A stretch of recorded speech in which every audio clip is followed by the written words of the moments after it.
অসংখ্য ধন্যবাদ। আজকে আমরা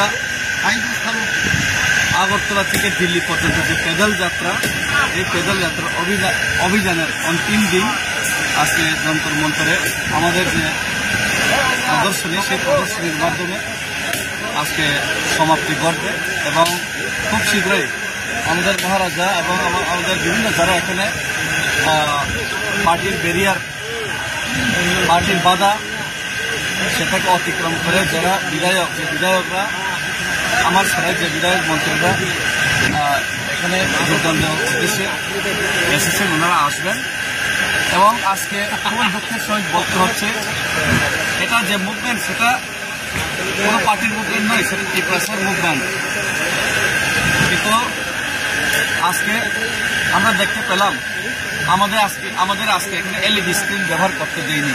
ত্রিপুরাজ্যের মধ্যে ত্রিপুরাসাদের যে বঞ্চনার, সেটার যে এলইডি স্ক্রিন সেটা আজকে আমরা লাগিয়ে এখানে দেখানোর চেষ্টা করেছিলেন। কিন্তু এলইডি স্ক্রিনের প্রথমে পারমিশন ছিল, কিন্তু আমি মনে করি রাজ্য সরকারের কিলোমিতে আজকে এখানে এলইডি স্ক্রিন ব্যবহার করতে দেয়নি। শুধু তাই নয়, আমাদের পেদল যাত্রা শেষ দিনে আমরা পেদল পায়ে হেঁটে এখানে যন্তর মন্তরে আসার জন্য সেটাও বাধা দেওয়া হয় প্রশাসনিকভাবে।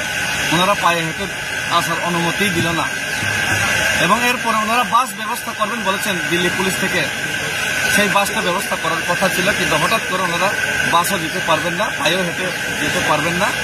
এইভাবে আমাদেরকে আজকে এখানে আমাদের সাথে আমাদের যে ডেমোক্রেটিক গণতান্ত্রিক আন্দোলন সেটার মধ্যেও বাধা দেওয়ার চেষ্টা হলো।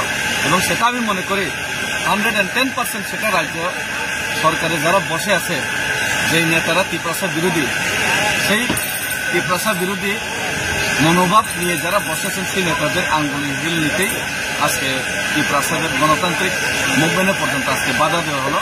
সেটা আমি ধিক্কার জানাই, সেটা আমি দুঃখ প্রকাশ করি। এবং রাজ্য সরকারের এহেন এই যে নেতাগণের এহেন যে ওনাদের যে কাণ্ডকীর্তি, সেটা ত্রিপুরা রাজ্যবাসী এবং ত্রিপুরা সরকার কোনো সময় মেনে নিবে না।